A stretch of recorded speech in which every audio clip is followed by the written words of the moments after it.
नमस्कार, स्वागत है आप सभी का बड़ी खबर में और मैं हूं आपके साथ ज्योति। इस बुलेटिन में हम बात करेंगे दिन की 4 बड़ी खबरों की।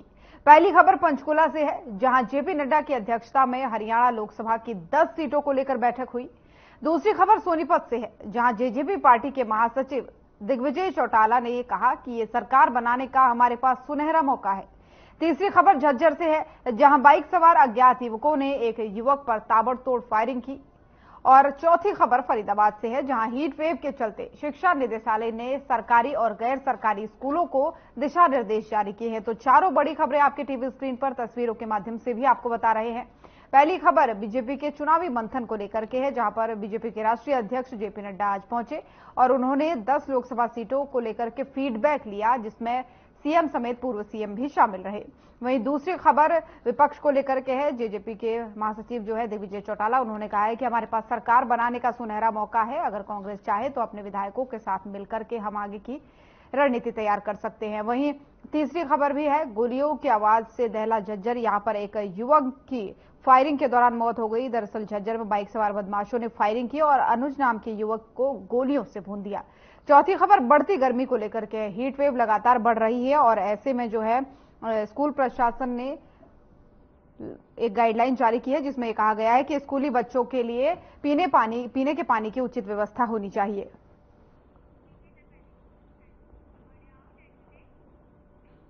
और शुरुआत करेंगे पहली खबर के साथ। बीजेपी के राष्ट्रीय अध्यक्ष जेपी नड्डा हरियाणा दौरे पर हैं। इस दौरान उन्होंने पंचकुला के पंचकमल में हरियाणा लोकसभा चुनाव को लेकर के बैठक की है, जिसमें सीएम नायब सिंह सैनी, पूर्व सीएम मनोहर लाल, लोकसभा प्रत्याशी सतीश पूनिया, संगठन मंत्री फणींद्र नाथ शर्मा समेत लोकसभा संयोजक सुभाष बराला भी शामिल हुए। वहीं बैठक में जेपी नड्डा ने हरियाणा की सभी 10 लोकसभा सीटों का फीडबैक भी लिया। वहीं आपको बता दें कि आगामी रोड मैप पर उन्होंने चर्चा भी इस बैठक में की है।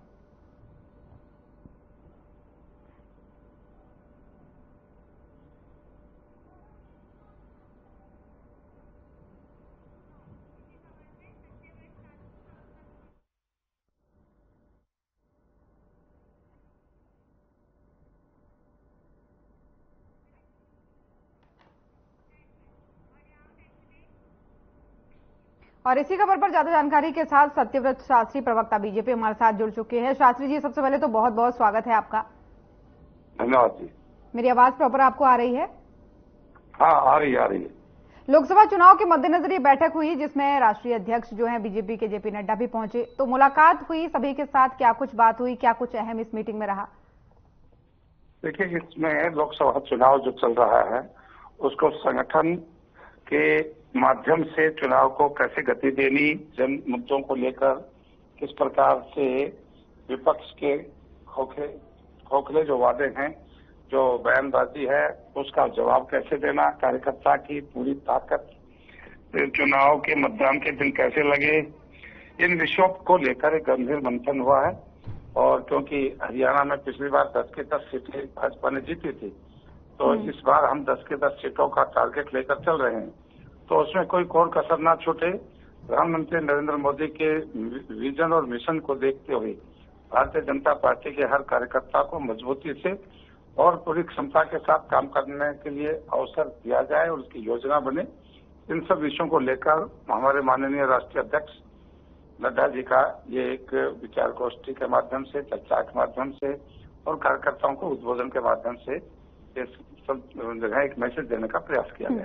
ठीक है शास्त्री जी, हमारे साथ बने रहिएगा। हमारे साथ विजय कौशिक, प्रवक्ता कांग्रेस भी जुड़ चुके हैं। विजय जी, पहले तो बहुत बहुत स्वागत है आपका। जी धन्यवाद। देखिए, बीजेपी लगातार चुनाव प्रचार में जुटी हुई है। आज तो राष्ट्रीय अध्यक्ष जेपी नड्डा पहुंचे और उन्होंने पूरा फीडबैक लिया 10 लोकसभा सीट को लेकर के। तो ऐसे में बीजेपी पूरे आत्मविश्वास के साथ कह रही है कि एक बार फिर से हम 10 की 10 सीटें जीतने जा रहे हैं। तो इस बीच कांग्रेस का क्या रुख है, कांग्रेस की कितनी तैयारियां हैं, क्योंकि कुछ ही दिन बचे हैं अब? देखिए, कोई डाकू अपना गिरोह बनाकर किसी प्रॉपर्टी को, किसी जायदाद को, मकान मालिक को, कोठी मालिक को लूट ले, पकड़ा ना जाए, फिर दोबारा वो डाका डाले, फिर पकड़ा ना जाए, तो उनके तो हौसले बुलंद रहते ही हैं। लेकिन ये जनता है, जनता आज ये समझ रही है कि जब वो रोटी की बात करते हैं तो मोदी जी कहते हैं राम मंदिर, जब वो रोजगार की बात करते हैं तो मोदी जी कहते हैं धारा 370, तो जब रोजी रोटी रोजगार की बात आती है तो मोदी जी के पास सिवाय झूठने के कुछ भी नहीं है। वर्ल्ड बैंक ने भारत को चेतावनी दी है कि आप दावा कर रहे हो कि भी आपकी अर्थव्यवस्था 5 ट्रिलियन की हो गई है, लेकिन आपके यहाँ रोजगार, अंग्रेजों की जो शासन व्यवस्था थी उसमें जो बेरोजगारी दर थी, आज बेरोजगारी दर उस आंकड़े को भी क्रॉस कर चुकी है।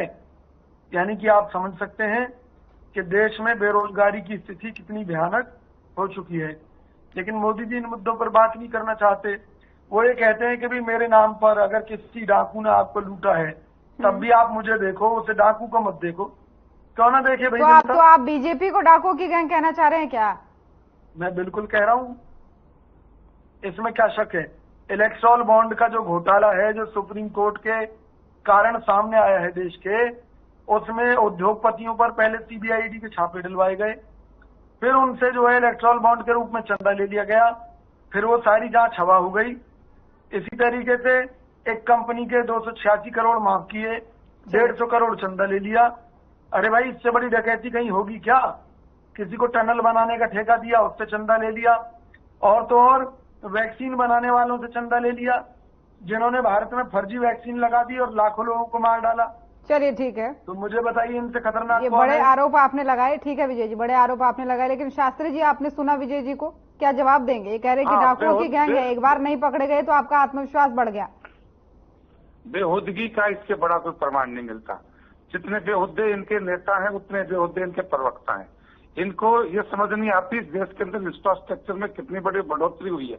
इंफ्रास्ट्रक्चर के अंदर लगने वाली लागत रोजगार पैदा नहीं कर रही। क्या देश के अंदर जहां मंदिर मठ बने हैं वहां यात्रियों के माध्यम से, प्रवासियों के माध्यम से स्थानीय लोगों को रोजगार नहीं बढ़ रहा है? क्या इस देश के वैज्ञानिकों को झूठ बोल रहे हैं लोग? अरे चुप रहो विजय जी सुन लीजिए, आपके पास लौटूंगी। अरे तमीज सीखिए, कैसे बात कर रहे हैं? चुप रहो, आपको तमीज नहीं है बात करने की। अभी आप समझिए, इस देश के वैज्ञानिकों ने कितने दक्षिण ध्रुव पर मंगल ग्रह तक मंगलायन तक पहुंचाने का काम आने के बाद ही तो आप इस देश के अंदर तैयार हुए जो मंगल ग्रह तक जा सके। कांग्रेस ने तो कुछ किया ही नहीं। एक बार सुन लीजिए, आपको भी सुना, एक बार सुन लीजिए। तुमने ये सब कुछ किया तो भाजपा को आने की जरूरत कहाँ थी? और भाजपा को लोग लेकर क्यों आते?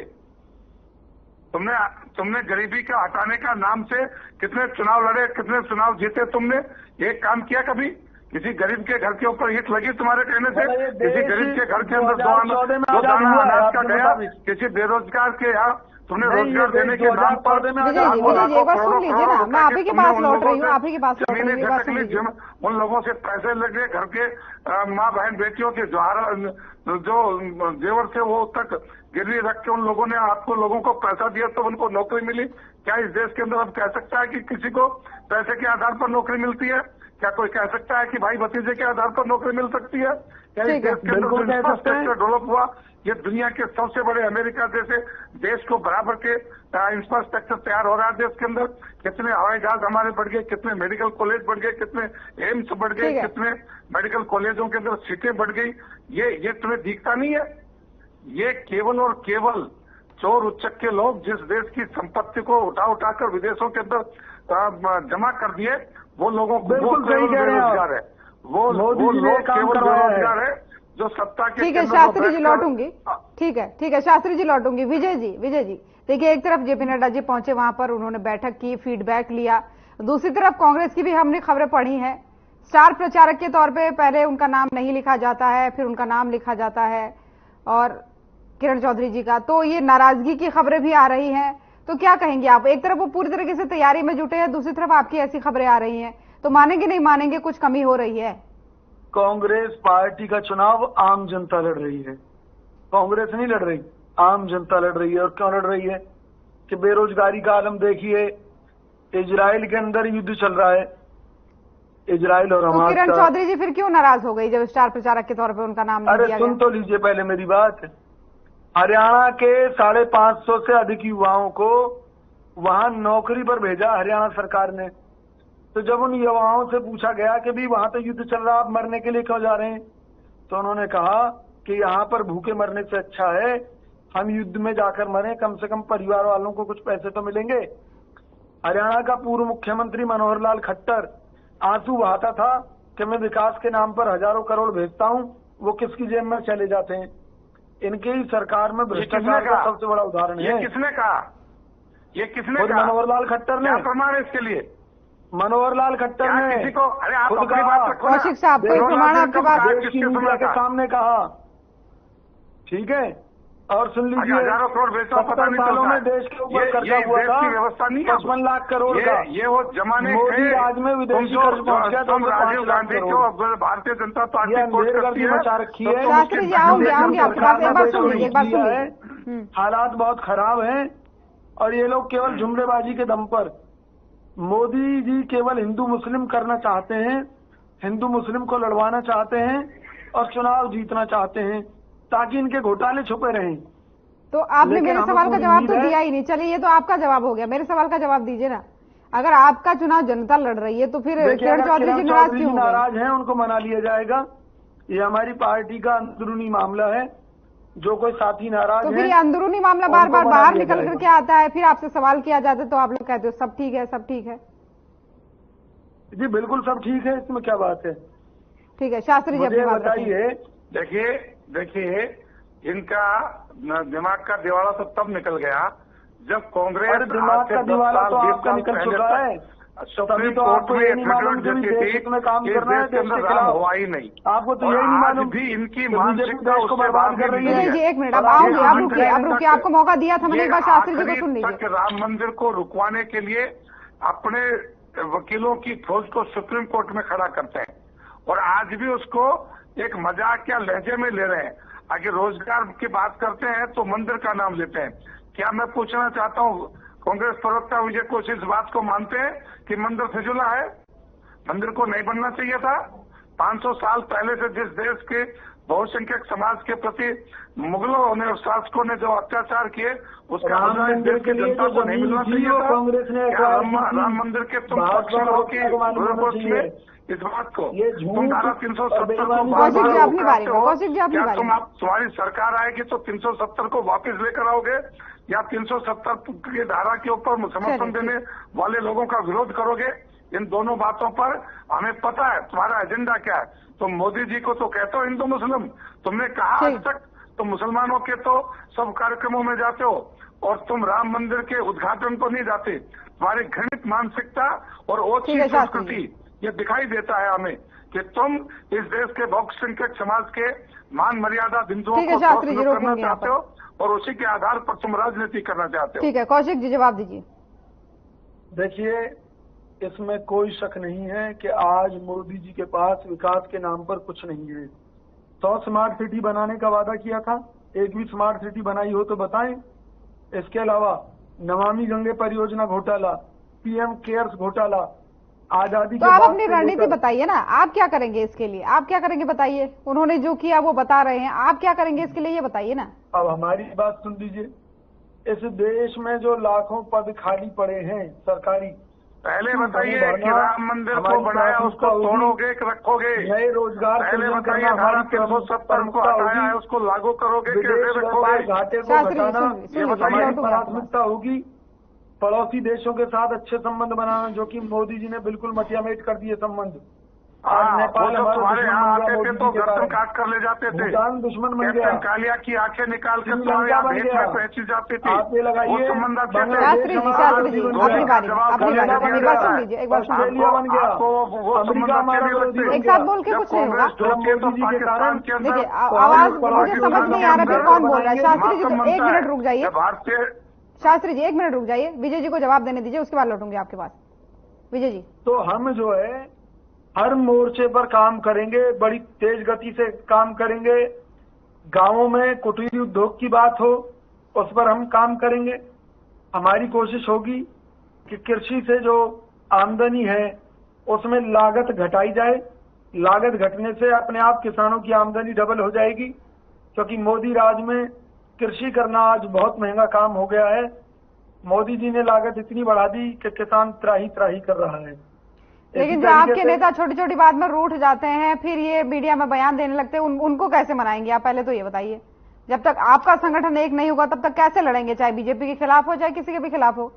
मुझे एक चीज बताइए, क्या बीजेपी में मतभेद नहीं है? क्या बीजेपी में जूत पेजार नहीं हो रही? आज इनके एक सांसद ने अपने विधायक को जूते से पीटा, पूरे देश ने वो देखा। फरीदाबाद के अंदर केंद्रीय राज्य मंत्री कृष्णपाल गुर्जर ने इन्हीं की पार्टी के नेता विपुल गोयल, जो कि हरियाणा से मंत्री थे, उनकी राजनीति खत्म कर दी। आप मुझे बताइए, राव इंद्रजीत सिंह ने भाजपा में जो उनके विरोधी थे उनको सबको बर्फ में लगा दिया।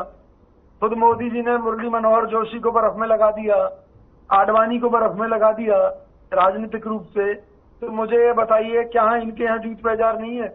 अरे हमारे यहाँ कम से कम ऐसी जूत पेजार तो नहीं है। हमारे यहाँ किसी नेता पर यह तो आरोप नहीं है कि उसने अपने विरोधियों को बर्फ में लगा दिया हो अपनी पार्टी के अंदर।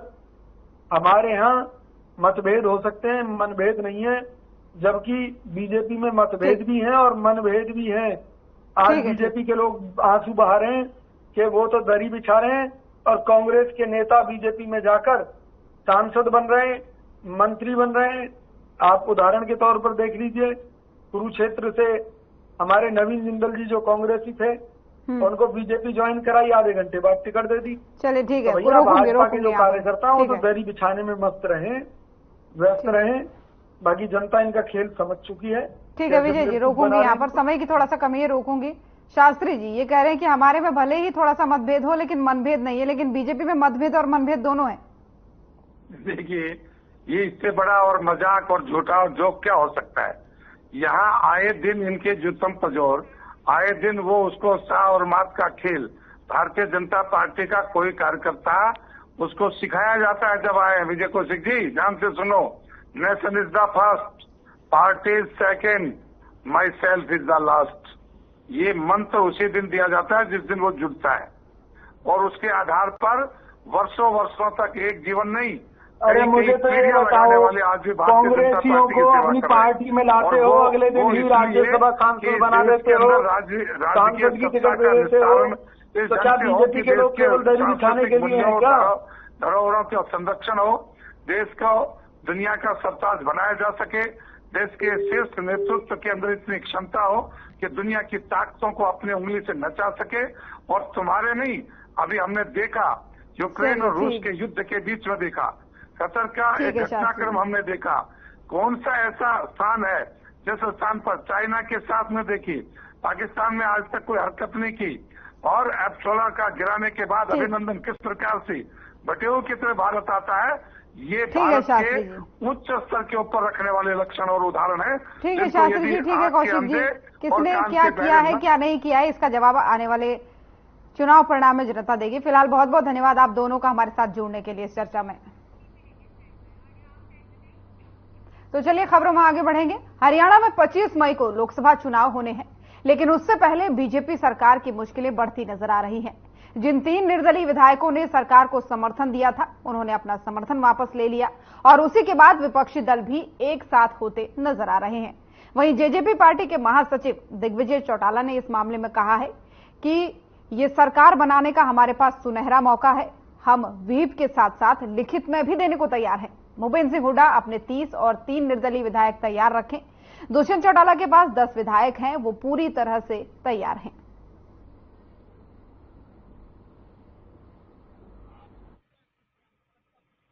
बहुत अच्छा रुझान है, बहुत बढ़िया दौर है। इतनी गर्मी के अंदर इतनी भीड़ निकल के आ रही है, लोगों का भरपूर समर्थन भूपेंद्र मलिक जी को मिल रहा है। अब कैंडिडेटों को किस तरीके से देखते थे?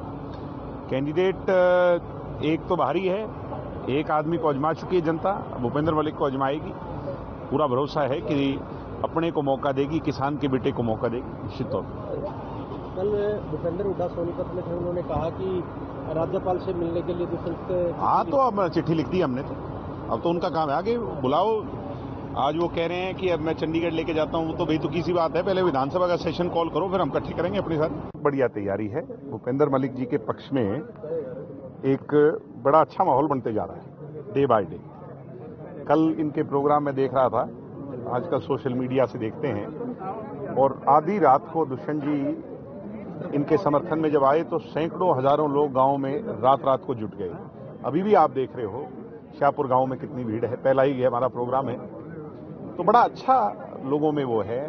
अब 15 तारीख के आसपास पता चलेगा कि वो कैसे आगे बढ़ता है। मैं ये मानता हूं कि इनकी जीत तो निश्चित है, उसको 25 तारीख को मोहर लगा करके सुनिश्चित लोग करेंगे और बहुत अच्छा माहौल है। दिग्विजय जी हुड्डा गुरु जी को कहाँ देख रहे हैं? सरकार हमारा तो खुला ऑफर है भाई, वो तो लिखित में दे। हाँ, लिखित दे देंगे, कौन रोक रहा है? लिखित मैं कह रहा हूं हम अपना व्हिप जारी करके लिखित में दे देंगे।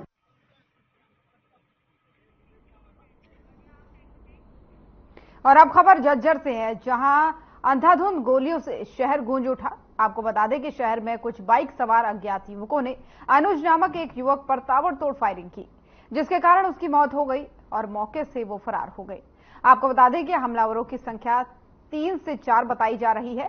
साथ ही आपको यह भी बता दें कि घटना बहादुरगढ़ रोड पर स्थित हनुमान मंदिर के नजदीक पंजाब रसोई के पास की है। घटना को अंजाम किसी पुरानी रंजिश को लेकर दिया गया है या फिर घटना के पीछे कोई और कारण है, इस बात का पता लगाने का प्रयास फिलहाल पुलिस कर रही है।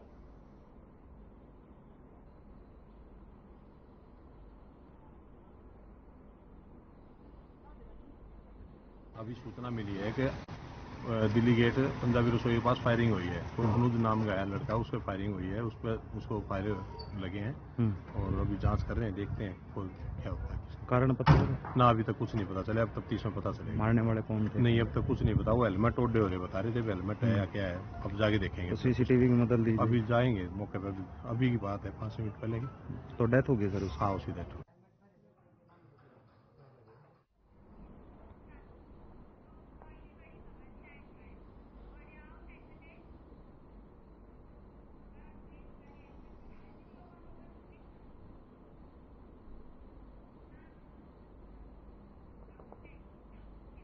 और हीट वेव के मद्देनजर शिक्षा निदेशालय ने सरकारी और गैर सरकारी स्कूलों को दिशा निर्देश जारी करते हुए सभी स्कूलों को कहा है कि वो विद्यार्थियों को धूप में न बैठाएं। इसके अलावा पीने के पानी की उचित व्यवस्था भी स्कूलों में होनी चाहिए। वहीं आपको बता दें कि स्कूल टाइम में 3 बार घंटी बजाकर बच्चों को पीने के पानी के लिए जाने दें। आपको बता दें कि राजकीय कन्या आदर्श वरिष्ठ माध्यमिक विद्यालय के प्रिंसिपल छतर सिंह का कहना है कि शिक्षा निदेशालय की दिशा निर्देश के अनुसार स्कूल में सभी व्यवस्थाएं की गई हैं ताकि बच्चों को हीट वेव से बचाया जा सके।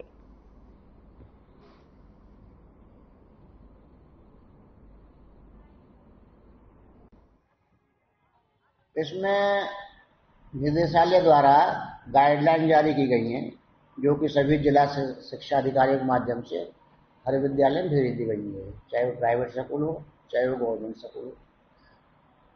गर्मी है, ज़्यादा है, इससे कैसे बचा जाए, कैसे बच्चे का स्वास्थ्य ध्यान रखा जाए, इस तरह कुछ गाइडलाइन हमारे पास आई हैं सरकार के द्वारा।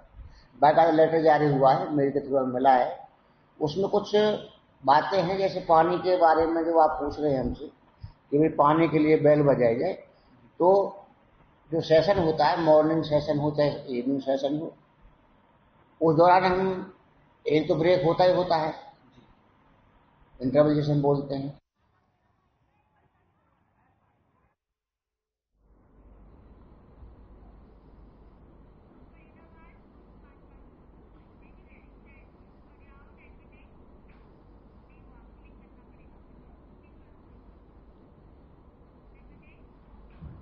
और इसी खबर पर ज्यादा जानकारी के साथ मोनू पांचाल संवाददाता हमारे साथ फरीदाबाद से लाइव जुड़ गए हैं।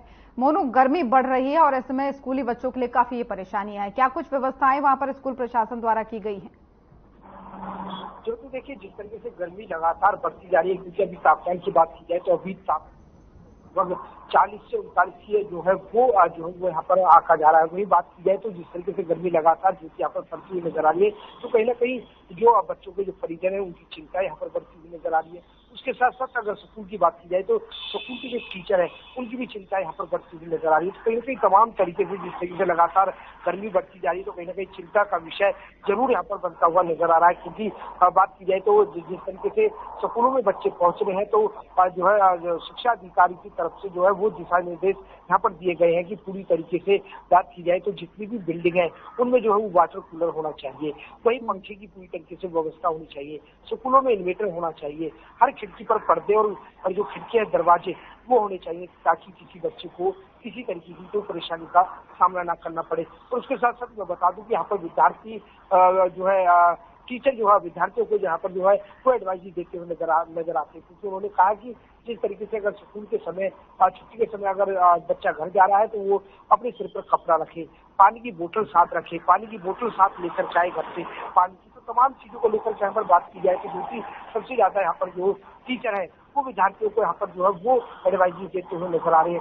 वही साथ साथ जिस तरीके से देखा जाए तो यहाँ पर शिक्षा अधिकारी की तरफ से भी ये भी बयान जो है वो आते हुए नजर आ रहे हैं कि अगर ज्यादा अधिक गर्मी पड़ी तो कहीं ना कहीं छुट्टियां भी वो कर सकते हैं। तो इस तरीके से अगर देखा जाए तो पूरी तरीके से अगर शिक्षा अधिकारियों की बात की जाए तो जो कि पूरी तरीके से शिक्षा अधिकारियों की तरफ से स्कूलों में जो है पूरी व्यवस्थाएं जो है वो दुरुस्त करने का दावा यहाँ पर किया गया। वही बात कही जाए तो जो है जो दवाई गोली है वो स्कूल में भी रखने की बात की गई है, चाहे वो RS का घोल हो वो भी जो है वो यहाँ पर रखने की बात कही है। तो तमाम चीजों को अगर देखा जाए तो बच्चों को किसी तरीके की कोई परेशानी ना हो, कोई बीमार ना हो, हैजा ना हो, तो इस तरीके से अगर देखा जाए तो स्कूल की जो व्यवस्थाएं हैं वो पूरी तरीके से दुरुस्त करने में विद्यार्थी वो टीचर लगे हुए हैं। चीजों बिल्कुल इस चीज का खासा ध्यान रखने की जरूरत भी होती है, क्योंकि गर्मी के समय में बच्चों के बेहोश होने की, कमजोरी की और तमाम सारी बीमारियों की संभावनाएं बनी रहती है। फिलहाल बहुत बहुत धन्यवाद आपका तमाम सारी जानकारियों के लिए। तो बड़ी खबर देख रहे थे आप, बुलेटिन में फिलहाल इतना ही। नमस्कार।